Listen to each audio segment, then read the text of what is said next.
Hello, middle schoolers, and welcome to Ignite Online. I am Miss Christine from Grace Lutheran Ministries, and let me just say, I miss seeing you here so much. You are in my prayers. So, to start off this week, our third week talking about change, let me ask you a question. What was your least favorite daily task that you had to do when you were a kid? Was it brushing your teeth, taking a shower, washing your hair, putting away your clothes, cleaning your room? Something that you know you needed to do, but you really didn't want to do. Let me tell you about mine. Mine was definitely cleaning my room. I shared a room with my sister growing up, and it was a disaster area. Like, really messy. So messy, you were lucky if there was a tiny path of floor to get to our beds.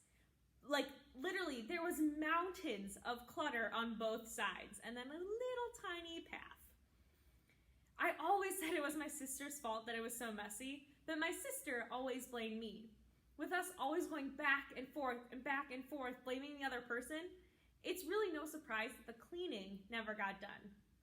In fact, it was so messy that we won a messy room contest at my church. Like, we actually submitted videos and photos of our room, and we won the honor of having the messiest room in the entire congregation. My parents aren't exactly proud of that. See, I knew I needed to clean my room, but I just really didn't want to. I wanted the work to magically go away, or more realistically, I wanted my sister to clean it, and not me. We kept procrastinating and putting off cleaning until one day we got a babysitter named Nicole. Nicole was awesome, and she immediately made cleaning the room more like a challenge and a fun game. We shocked our parents by having the whole room clean when they came back from their date. And I have to admit that it felt really good to have the work finally done. It turns out life was better with a clean room, and all I had to do was to do the work I didn't want to do. Now, if you can relate to the struggle I felt when trying to make myself clean my room, I bet you can also relate to what we are going to talk about today. Because sometimes change feels a lot like that thing that your parents made you do when you were a kid.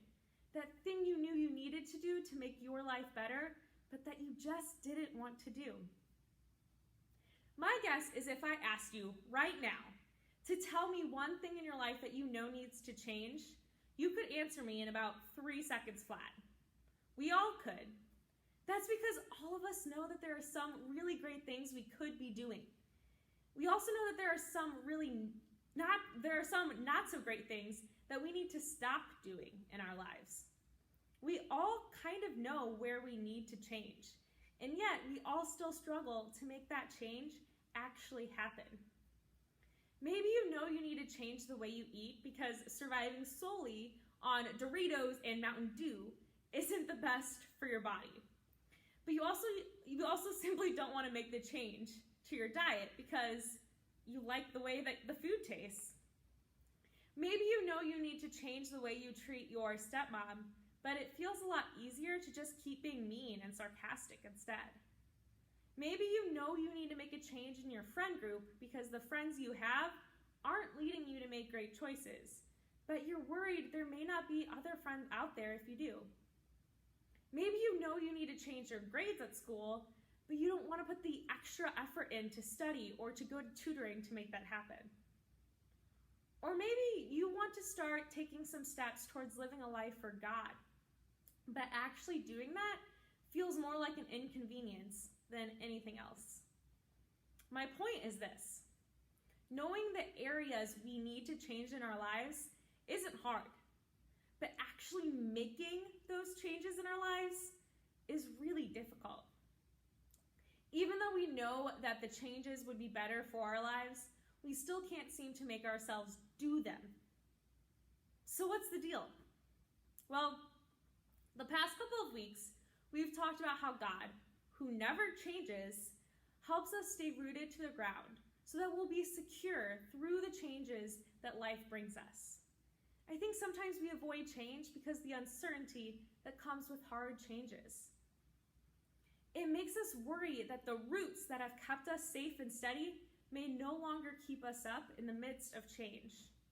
You might be feeling uprooted lately by all of this change.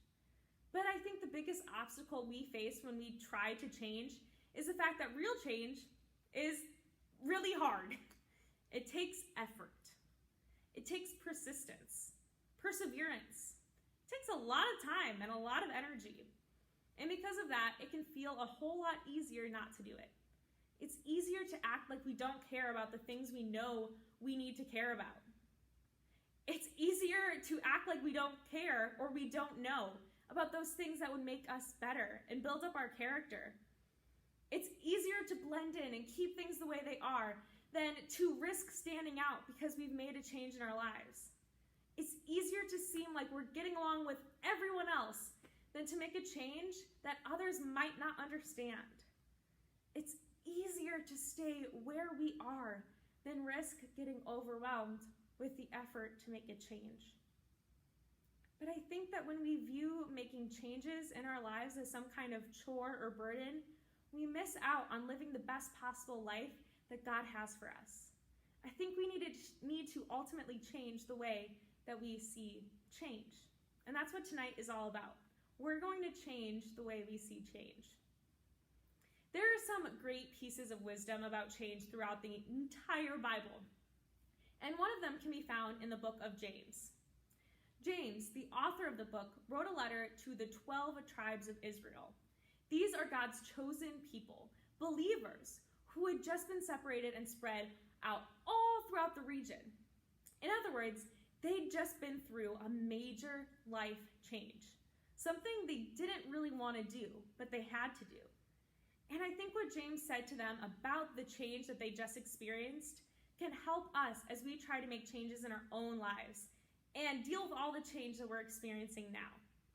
Here's how he started. He said, "Dear brothers and sisters, when troubles of any kind come your way, consider it an opportunity for great joy." That's James chapter 1, verse 2. James started his letter by reminding the people of Israel what we talked about in week 1. Do you remember? Troubles will come. It's not if challenges will happen in our lives, it's when. And because of that, we need to know how to handle them well. James knew that change was bound to happen, and he wanted everyone to know that they didn't have to be defeated by it. Instead, he told them to consider it an opportunity for great joy. In other words, instead of seeing the changes that you need to make in your life as difficult or overwhelming, you can see them as opportunities for potential joy. See them as chances for God to do something that will make your life even better.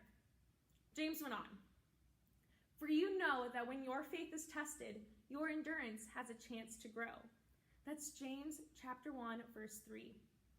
Do you know what the word endurance means? It means building your strength over time. When you push past the pain, discomfort, and stress to make the change you're working on, you're making it easier for yourself to do it the next time. In other words, practice makes perfect. I'm sure you've heard that before. The more changes you make to improve your life, the more you're developing the endurance to help you face more changes as you grow.